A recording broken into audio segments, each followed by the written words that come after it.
નમસ્કાર મિત્રો, ફરી એક નવી ભરતી આવી ગઈ છે Gujarat panchayat service selection board દ્વારા.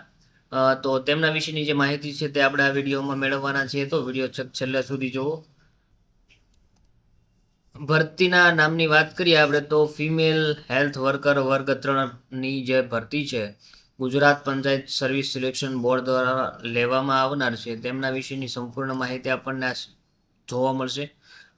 પોસ્ટનું નામ વાત કરીએ તો ફિમેલ હેલ્થ વર્કર ક્લાસ 3. કુલ ખાલી જગ્યા જે છે તે આમની અંદર 1948 જગ્યા છે તે ભરવાપાત્ર રહેવાની છે. અને વિભાગ જે છે તે અહીંયા આપણને આપવામાં આવ્યો છે પંચાયત ગ્રામ ગૃહ નિર્માણ અને ગ્રામ વિકાસ બોર્ડ દ્વારા. આગળ વાત કરીએ આપણે તો જે ફોર્મ ભરવાની અગત્યની તારીખ છે તે ઓનલાઈન ફોર્મ ભરવાનું શરૂ જે થયું છે તે 29/4/2026 થી 20/5/2026 સુધી રાત્રિના તમે 11:59 કલાક સુધી તમે ઓનલાઈન અરજી કરી શકશો. અને જે છે ફી ભરવાની છેલ્લી તારીખ 20/5/2026 રહેવાની છે. અને ફોર્મ ભરવા માટે શૈક્ષણિક લાયકાતની અને ઉંમરની વાત કરીએ આપણે તો શૈક્ષણિક લાયકાતમાં તમારી પાસે ધોરણ 12 પાસ કમ્પ્લીટ હોવું જોઈએ અને સાથે સરકાર માન્ય FHW જે છે તેની જે ટ્રેનિંગ આવે એમનો તમારે કોર્સ કરેલો હોવો જોઈએ, અથવા તમે ANMનો કોર્સ કરેલ હશે તો પણ તમે આમની અંદર ફોર્મ ભરવા માટે એલિજિબલ છો. અને તમારી પાસે કોમ્પ્યુટરનું બેઝિક નોલેજનું CCCનું જે સર્ટિફિકેટ આવે તે પણ તમારી પાસે હોવું જોઈએ. વયમર્યાદાની જોઈએ તો 18 થી 40 વર્ષની વચ્ચે તમારી જો ઉંમર હોય તો તમે આમાં ફોર્મ ભરવા માટે એલિજિબલ છો. અને તમારી જે જાતિ આધારિત તમને વયમર્યાદામાં છૂટછાટ મળવા પાત્ર છે તે સાથે ભેગી કરી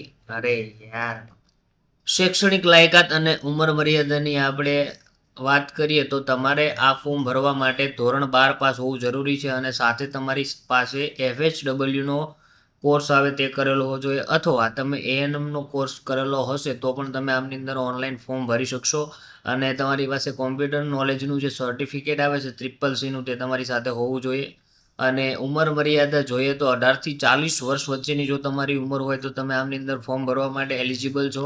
અને અનામત કેટેગરી અને વિકલાંગ કેટેગરીના જે ઉમેદવાર આવે છે એટલે કે જાતિ આધારિત જે તમને વય મર્યાદામાં છૂટછાટ મળવા પાત્ર છે તેમને સાથે મેળવીને મહત્તમ તમારી જે વય મર્યાદા છે તે 45 વર્ષ કરતાં વધવી જોઈએ નહીં. અને જો એમની અંદર તમારે રહેતી હોય 45 વર્ષની અંદરની તો તમે ફોર્મ ભરવા માટે એલિજિબલ છો.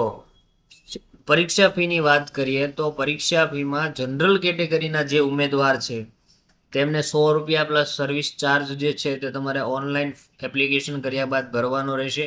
અને એ પણ E-Pay દ્વારા તમારે ભરવાનું રહેશે. અને બાકીની જે અન્ય કેટેગરીના લોકો આમાં ફોર્મ એપ્લાય કરે છે SC, ST, SEBC અને EWS તે લોકોએ કોઈપણ પ્રકારની ફી જે છે તે ભરવાની રહેતી નથી. તેવી જ રીતે માજી સૈનિક એટલે કે એક્સ સર્વિસમેન કોઈ પણ હોય અથવા PWD કેન્ડિડેટ હોય કોઈ તો એમને પણ ફી ભરવાની રહેતી નથી.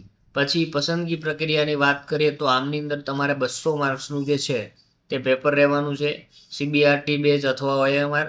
અને જે સમયગાળો છે તે 3 કલાકનો રહેવાનો છે. અને નેગેટિવ માર્ક્સ આમની અંદર રહેવાના છે, એટલે તમારો એક ક્વેશ્ચનનો આન્સર ખોટો પડશે તો 0.25 ગુણ જે છે તે તમારા માઇનસ થવાના રહેશે. પછી સેલેરીની વાત કરીએ તો ₹26,000 જે છે સેલેરી રહેવાની છે આમની અંદર. પછી ફોર્મ જે છે તમારે કેવી રીતે ફિલઅપ કરવું તેમની જે ઇન્ફોર્મેશન છે તે આપણે આ સ્લાઇડની અંદર જોઈ શકીએ છીએ. સૌથી પહેલાં તમારે ઓજસની જે વેબસાઇટ છે તેમના ઉપર જઈને તમારે એપ્લાય ઓનલાઈન બટન પર ક્લિક કરવાનું રહેશે. અને એમાંથી તમારે GPSSBનો જે વિભાગ છે તે સિલેક્ટ કરી અને તમારો OTR નંબર દાખલ કરીને તમારે ફોર્મ ફિલઅપ કરવાનું રહેશે. જે લોકોને OTRમાં માહિતી ના હોય અને OTR કેવી રીતે કરવું તેના વિશેની માહિતી જોતી હોય તો વિડીયોની કોમેન્ટ સેક્શનની અંદર તમે જણાવી શકો છો. એટલે આગળના વિડીયોની અંદર OTR એટલે શું, OTR કેવી રીતે કરવું તેમના વિશેની સંપૂર્ણ માહિતી જે છે તે આપણે આગળના વિડીયોમાં આપીશું. અને ફોર્મ ફિલઅપ થયા બાદ તમારે ફોટો અને સહી અપલોડ કરવાની રહેશે. ત્યારબાદ કન્ફર્મ કરી અને પ્રિન્ટ કાઢવાની રહેશે.